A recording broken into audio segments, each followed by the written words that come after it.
రామచిలకలతో చెప్పి రాయించామే పత్రిక రాజహంసలతో పంపి ఆహ్వానించాంగా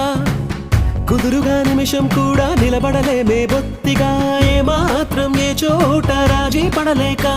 చుట్టాలందరికీ ఆనందంతో కళ్ళు చెమర్చేలా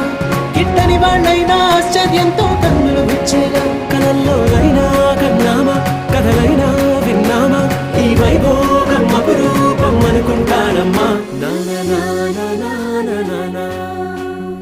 అందాల కుందనపు బొమ్మవని జత చేరుకున్న చంద్రుని వందేల